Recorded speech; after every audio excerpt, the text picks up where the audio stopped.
Assalamualaikum warahmatullahi wabarakatuh. Tonton Fahriza Nora Official. Subscribe, like, share, and comment. Assalamualaikum warahmatullahi wabarakatuh. Assalamualaikum warahmatullahi wabarakatuh. Alhamdulillahi rabbil alamin. Wa bihi nasta'inu ala umuri dunya waddin. Allahumma salli ala sayyidina Muhammadin wa ala alihi wa sahbihi ajma'in. Allahumma ij'alna hadza jam'an marhuma wa tafarruqana min ba'dihi tafarruqan ma'suma. Shadaqallahul azim wa sadaqar rasuluhun nabiyyul karim.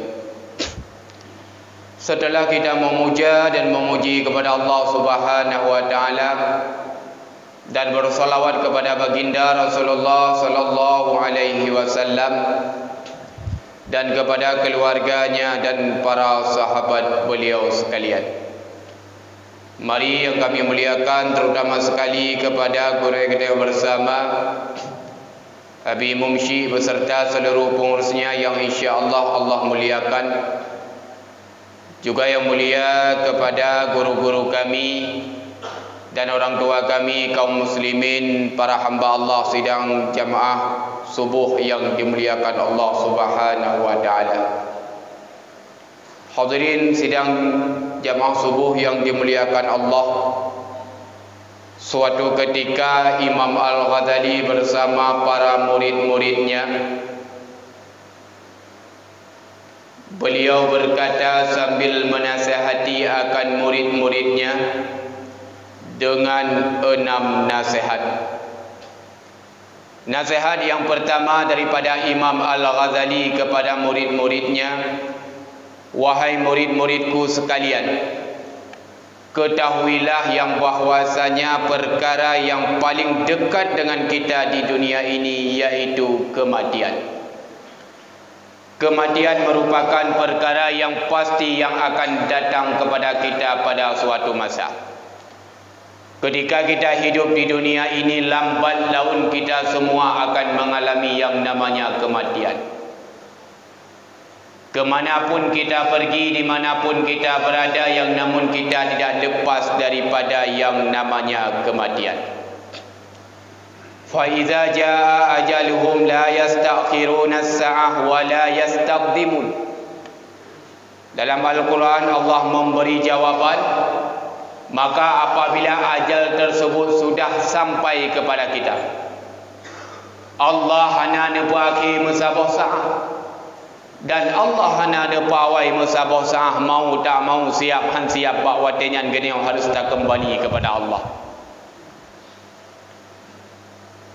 Dalam hadis Nabi bersabda, al-kayyasu man dana nafsahu wa amila lima ba'dal maut.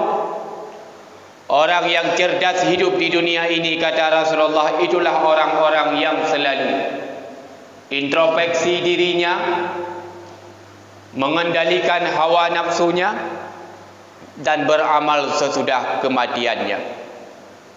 Adapun orang yang bodoh, kata Rasulullah, itulah manusia-manusia yang ketika hidup di dunia ini selalu mengikuti akan hawa nafsunya, summa tamanna ala Allah, kemudian berangan-angan kepada Allah. Kematian walaupun sering kita saksikan, kematian walaupun sering kita dengar, bahkan sering kita takalan bak keluarga kita, tetapi kematian bukanlah perkara yang mudah.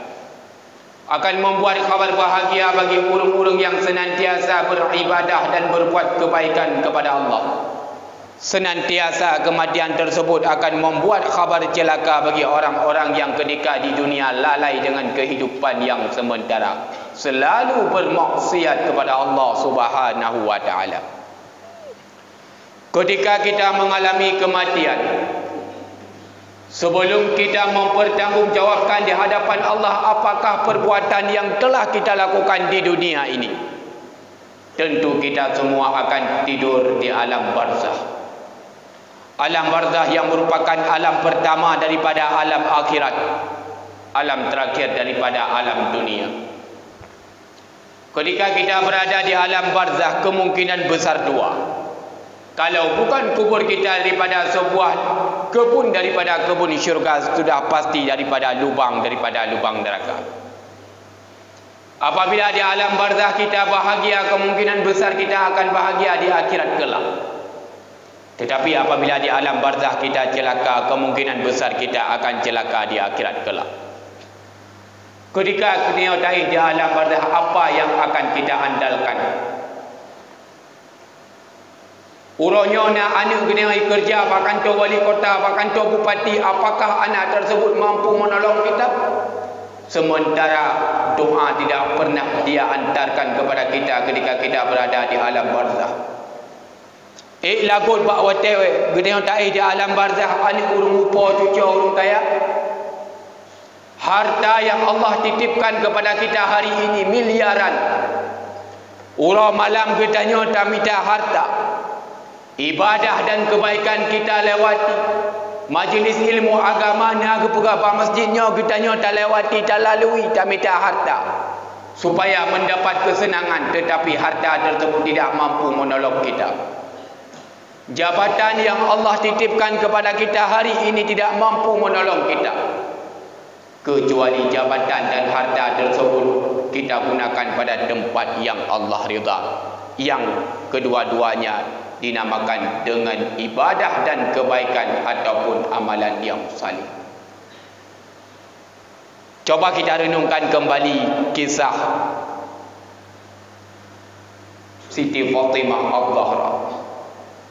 Ketika beliau kembali kepada Allah pada bulan Ramadan, bahwasanya hanya 4 orang saja yang memandikan, menggafani, menyalatkan dan memakamkan akan Fatimah Az-Zahra dalam riwayat. Yang pertama Abi Dzar Al-Ghifari, yang kedua Sayyidina Ali Murtada yang merupakan suami tercintanya, yang ketiga dan yang keempat yaitu Hasan dan Husain yang merupakan anak kesayangannya. Detik-detik Fatimah Az-Zahra ingin dimakamkan. Nawasid di Abi Dzar Al-Ghifari bahwa wahai kubur, ketahuilah sebentar lagi yang akan masuk dalam perutmu adalah putri kesayangannya Rasulullah, isteri tercinta daripada Fatimah Sayyidina Ali Murtada, ibunda kesayangan daripada Hasan dan Husain. Tak jaga pukul, terawat pukul sampai kiamat tiba. Apa jawab kubur? Wahai Abi Dzar Al-Ghifari, ketahuilah aku bukanlah tempat untuk memandang bulu. Hana lunturi yang tamang kena boh anak Rasulullah atau kau, hana lunturi yang tamang kena boh puruma Sayyidina Ali atau kau, hana luntupu yang tamang kena boh mak Hasan dan Husain atau kau. Apabila tamang kena nak ibadah dan kebaikan iaitu amalan yang saleh, maka akan selamat daripada siksa kubur. Tapi apabila hanya membawa bekal yang cukup yaitu ibadah dan kebaikan, maka hanya berharap selamat. Coba bayangkan Siti Fatimah yang merupakan putri kesayangan Rasulullah begitu jawaban kubur. Bagaimana dengan diri kita yang hari ini sebagai umat Nabi Muhammad, yang hari ini kadang-kala kita lalai dalam berbuat ibadah dan kebaikan, padahal kematian selalu menjemput kita. Padahal kematian selalu menjumpai kita. Jangan pernah kita berharap bahwasanya kematian itu merupakan urutan. Beta fikir tanya yang mentang muda trip, mentang tahu bahwa Allah. Sementara umur Ghalib Rasulullah 60 tahun, bagi dia yang 30 tinggal 30 tahun tu. Tanya yang 62 tahun berarti si tahun tu. Belum tentu kematian itu adalah takdirnya Allah. Mendung kena akan tahu bahawa Allah menyiapkan pura kadang dia malam, menyiapkan inang kapasti agam. Apa bekal yang telah kita persiapkan bila mana kita keluar dari masjid ini, kita dijemput oleh malaikat Israel untuk kembali kepada Allah. Maka oleh sebab demikian, pergunakanlah dengan sebaik-baiknya kehidupan yang masih Allah berikan untuk beribadah dan berbuat kebaikan kepada Allah. Dalam hadis Nabi bersabda, aksiru zikra hazimil ladzat, perbanyakkan olehmu untuk mengingat-ingat pemutus kelezatan, itulah kematian. Karena dengan sering kita mengingat-ingat kematian, 3 kemuliaan yang akan Allah berikan. Apabila kita lupa di dalam mengingat kematian, tentu 3 hukuman yang akan Allah berikan. Sebagaimana dijelaskan oleh ulama sufi yang bernama Abu Ali Ad-Daqaq. Apa 3 kemuliaan yang Allah berikan bagi kita yang senantiasa mengingat-ingat kematian? Yang pertama, ta'jilut taubah, menyegerakan bertaubat. Ta'akui ataupun hana kita manusia yang berlumuran dengan dosa. Hana rayu tentai ubud, hana lahir tentai batin, hana sengaja tentai dosa yang tidak kita sengaja, yang namun kita merupakan orang yang berlumuran dosa. Sebaik-baik manusia itulah yang mengakui kesalahannya dan bertaubat dengan taubatan nasuha. Bila dosanya berhubungan dengan Allah, laki maaf Allah, laki ampun Allah, taubat kepada Allah dengan taubatan nasuha. Tetapi bila dosanya berhubungan dengan manusia, Allah tidak akan mengampuni sebelum manusia yang kita zalimi dan sakiti terlebih dahulu memaafkan kesalahan kita. Kemuliaan yang kedua yang akan Allah berikan kepada kita yang selalu mengingat kematian, yaitu waqana'atul qalbi, hati yang merasa qanaah, yang merasa cukup apa yang Allah berikan. Laisal ghina an kasratil aradi, yang dikatakan kaya bukan karena banyaknya harta yang kita miliki, walakinna ghina nafsi, tetapi kaya yang hakiki itulah kaya jiwa yang dimiliki oleh orang yang mempunyai sifat qanaah. Ketika diberi nikmat, dia mensyukuri. Ketika diberi ujian oleh Allah, dia bersabar di atas ujian tersebut. Kemuliaan yang ketiga yang Allah berikan kepada orang yang selalu mengingat kematian, wanisya'u fil ibadah, semangat dalam berbuat ibadah kepada Allah. Adapun 3 hukuman yang Allah berikan bagi kita yang lupa akan kematian. Yang pertama, wataswifut taubah, menunda-nunda taubat, bak dah fikir mati mentang trip. Yang kedua, tidak rida di atas ketetapannya Allah. Dan yang ketiga, wataqsilul ibadah, sedikit dalam berbuat ibadah. Maka kematian selalu menjumpai kita. Kematian merupakan perkara yang paling dekat dengan kita, bahkan lebih dekat daripada mata hitam dengan mata putih. Maka perbanyak bekal, yaitu ibadah dan kebaikan. Ketika kematian tersebut menjumpai kita, maka kita akan kembali dalam keadaan bahagia, dalam keadaan selamat iman dan husnul khatimah. Itu yang pertama. Adapun nasihat yang kedua daripada Imam Al-Ghazali kepada murid-muridnya, wahai murid-muridku sekalian, ketahuilah perkara yang paling jauh di dunia ini, yaitu masa lalu. Masa lalu yang telah kita lewati tidak mungkin kita ulang lagi. Baru katanya kalau kita lewati, mungkin kita ulang burunya. Maka dalam hadis Nabi bersabda, man kana yaumuhu khairan min amsihi fahuwa rabihun.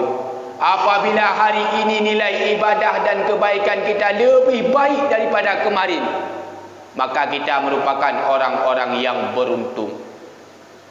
Wa man kana yaumuhu misla min amsihi fahuwa maghbun.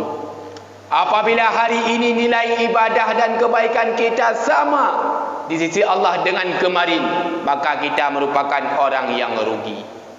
Wa man kana yaumuhu syarran min amsihi fahuwa mal'un. Apabila ibadah dan kebaikan kita nilai di sisi Allah hari ini lebih buruk, lebih rendah daripada kemarin, berarti kita merupakan orang yang celaka. Air liur yang telah kita ludah ke tanah tidak mungkin kita telan lagi. Begitulah masa lalu yang telah kita lewati. Wal asri, demi masa, innal insana lafi khusrin, bahawa sesungguhnya manusia dalam keadaan rugi.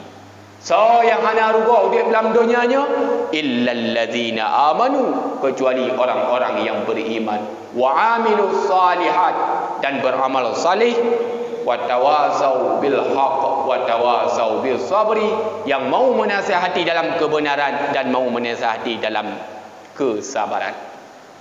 Rugo tengok dalam dunia. Hari demi hari yang kita lewati, malam demi malam yang telah kita lalui, kita dalam keadaan rugi apabila kita lewati tidak sempat beribadah dan berbuat kebaikan. Pada tahun ini sudah masuk tahun 2023. Secara Hijriah 1445 Hijriah. 1444 Hijriah telah kita lewati, telah kita lalui. Maka coba kita buka lembaran baru. Waktu yang telah kita lewati tidak mungkin terulang lagi. Apabila tahun yang lalu kita banyak berbuat keburukan dan dosa, mari dalam tahun ini yo mantang kebi kesempatan di Allah perbanyak ibadah dan kebaikan supaya hidup kita nyo baik rugo, supaya hidup kita di dunia ini jangan celaka tapi jadilah kita orang yang beruntung. Waktu ibarat pedang, apabila kita tidak memanfaatkan waktu maka kita merupakan orang yang rugi. Wate yang kita lalui, sejauh ini telah Allah berikan usia bagi kita. Kemana usia yang telah kita gunakan? Hola tabah usianya. Kemana kita banyak gunakan waktu tersebut? Apakah pada tempat yang sia-sia? Pada tempat yang dimurka oleh Allah? Ataukah waktu dan umur yang telah Allah berikan kita gunakan pada tempat yang Allah ridha? Jawaban ada pada diri kita bersama. Maka berbahagialah bagi kita yang hari ini masih diberi kesempatan hidup, kita mampu memanfaatkan waktu pada tempat yang Allah ridha. Adapun yang ketiga, nasihat daripada Imam Al-Ghazali kepada murid-muridnya, wahai murid-muridku sekalian, ketahuilah perkara yang paling besar di dunia ini itulah hawa nafsu. Mengapa kita hari ini berani korupsi, berani kita mencuri, merampok, membunuh? Karena mengikuti hawa nafsu. Maka barang siapa yang mampu mengendalikan hawa nafsu, maka dia akan selamat dunia dan akhirat. Barang siapa yang mengutamakan hawa nafsu sementara tidak mengutamakan akal yang diberi oleh Allah, maka kita lebih bejat, lebih hina daripada binatang. Apabila kita lebih mengutamakan akal daripada nafsu, maka kita lebih mulia daripada malaikat. Wajar malaikat berbuat ibadah dan kebaikan urau malam kerana tidak ada nafsu. Tapi kita manusia yang punya nafsu tapi lebih tak utamakan akal, bisa mengendalikan hawa nafsu. Wajar binatang berbuat kemaksiatan kepada Allah karena hendak akal dengan semikir. Kita punya akal berfikir mana yang hak, mana yang batil, mana yang salah, mana yang benar. Maka kita yang mengutamakan akal daripada nafsu lebih mulia daripada malaikat. Kita yang mengutamakan nafsu daripada akal lebih hina daripada binatang. Dalam surah Al-A'raf ayat 179 Allah memberi jawaban. Dan kami jadikan neraka Jahannam yang isi di dalam neraka Jahannam tersebut kebanyakan manusia dan jin. Mereka diberi hati tapi tidak mau memahami ayat-ayat Allah. Wa ahalallahu al-bai'a wa harrama riba. Allah menghalalkan jual beli, mengharamkan riba. Tanya tak baca-baca mentang tetapi handa tem pahami, handa tem aplikasikan dalam kehidupan kita. Kemudian Allah nubi mata dengan dua ni, tetapi tidak mau melihat tanda-tanda kekuasaan Allah hingga handa tim syukur di atas nikmat Allah. Allah nubi telinga kepada kita, tetapi handa tim dengar ayat-ayat Allah. Balhum adal, maka kita lebih sesat, lebih hina daripada binatang, dan kita yang merupakan orang-orang yang lalai. Maka kendalikan hawa nafsu tersebut dengan kita berpuasa, dengan kita memperbanyak zikir. Ala bi zikrillah tatmainnul qulub. Hanya dengan menyebut-nyebut Allah hati kita akan tentram dan sejahtera.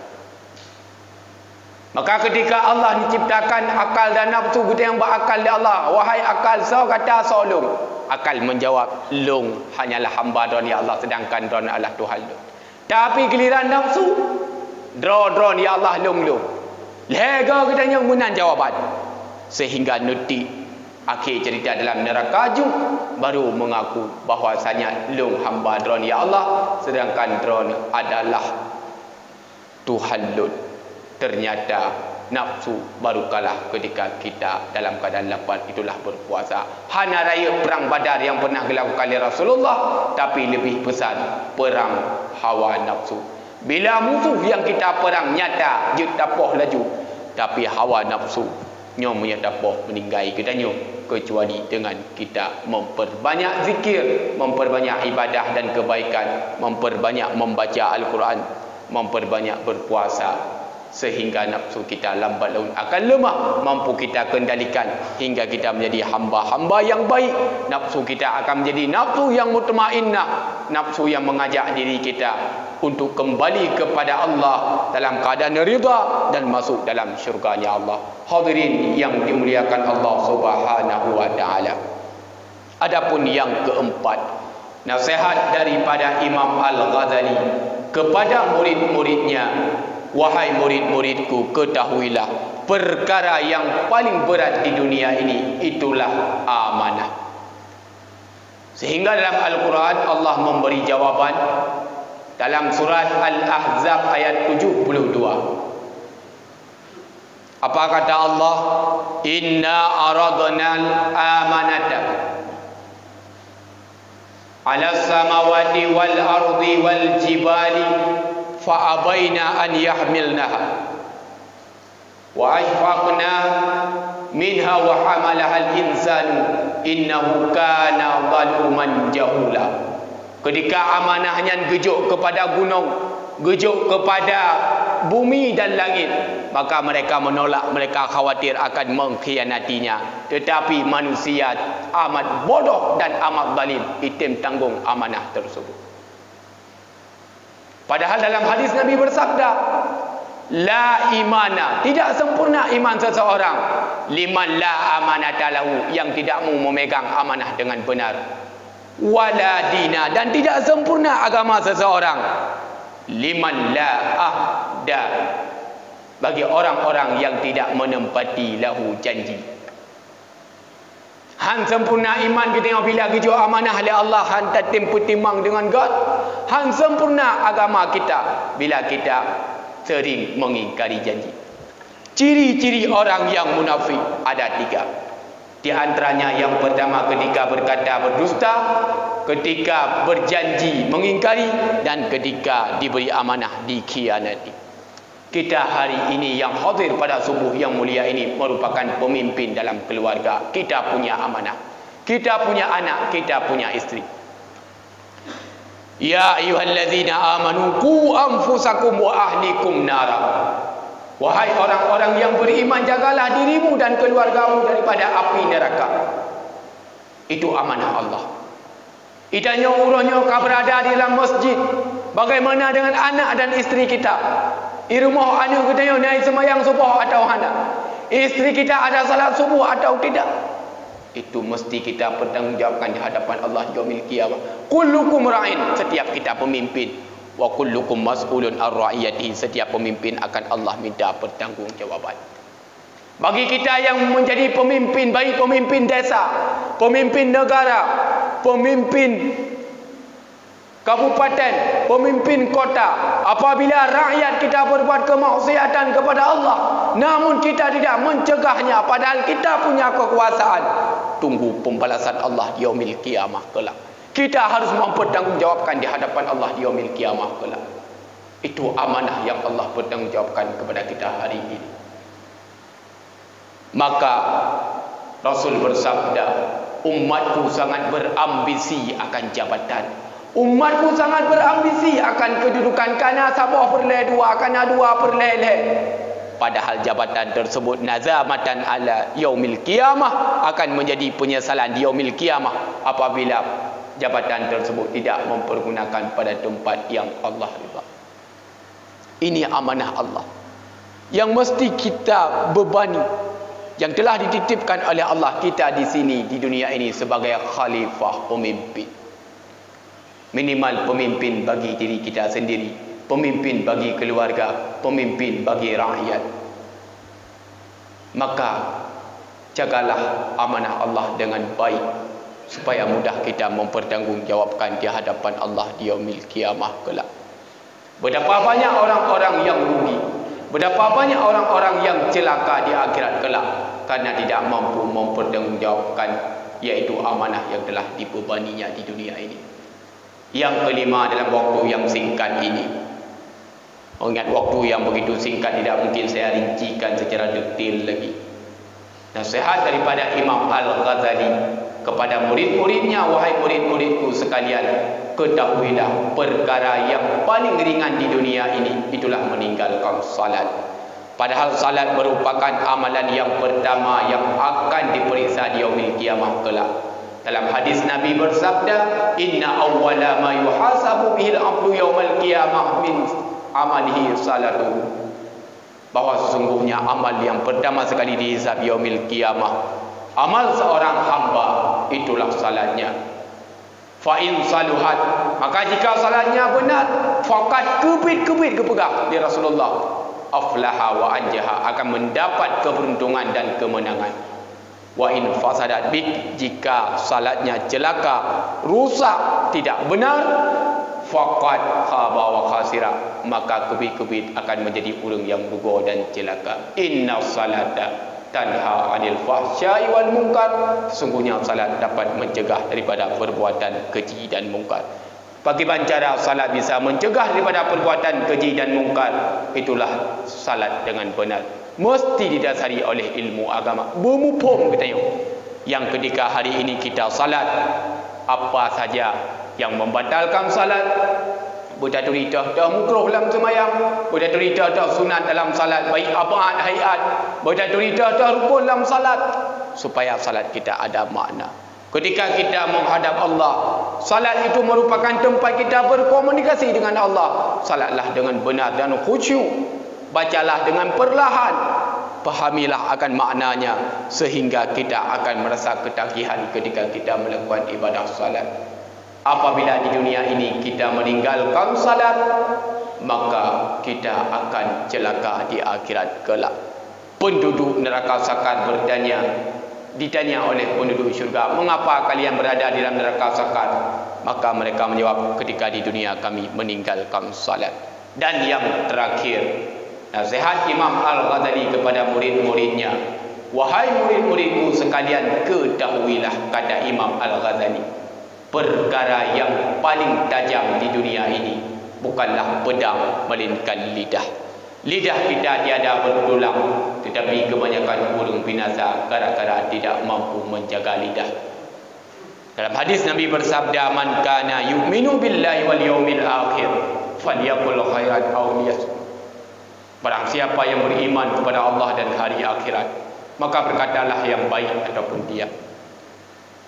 Ingat, perkataan kita yang kita keluarkan, ucapan yang kita keluarkan, semuanya akan dicatat oleh malaikat raqib dan atid, dan kita bertanggungjawabkan di hadapan Allah. Dalam Al-Quran surah Al-Ahzab ayat 70, Allah memberi jawaban, ya ayyuhallazina amanu taqullah, wahai orang-orang yang beriman, bertakwalah kepada Allah, wa qulu qawlan sadida, dan hendaklah berkata yang benar. Ketika di dunia ini kita selalu berkata yang benar, yang baik, yang ada faedah bagi kita dunia dan akhirat, tentu perkataan kita bagaikan mutiara. Apabila kita tidak mampu berkata yang baik, yang benar, yang ada faedah bagi diri kita dan orang lain, hendaklah diam, karena diam itu emas. Maka menjaga lidah daripada perkataan yang sia-sia akan membuat hati kita bersih, tetapi berkata yang sia-sia yang tidak ada manfaat, lambat laun hati kita akan kotor. Hadirin yang dimuliakan Allah Subhanahu wa taala, masih panjang yang ingin saya bahas, tapi mengenal waktu yang begitu singkat, insya-Allah akan kita lanjut di lain kesempatan. Mudah-mudahan kita semua yang telah berhadir pada subuh yang mulia ini menjadi hamba-hambanya Allah yang mampu mempersiapkan bekal, yang mampu memperbanyak ibadah dan kebaikan menghadapi kematian pada suatu masa. Menjadi hamba-hambanya Allah yang mampu menjaga amanah yang telah Allah bebankan kepada kita hari ini dengan benar. menjaga salat, menunaikan ibadah salat dengan baik dan benar, dan ikhlas kerana Allah Subhanahu wa taala. Selalu menjaga lidah daripada berkata yang sia-sia, selalu mempergunakan waktu pada tempat yang Allah ridha, dan selalu mengendalikan hawa nafsu. Ketika mampu kita kendalikan hawa nafsu, maka akan mudah bagi kita untuk mengerjakan apa yang Allah perintahkan dan meninggalkan segala larangannya sepanjang masa. Inilah 6 nasihat Imam Al-Ghazali kepada murid-muridnya.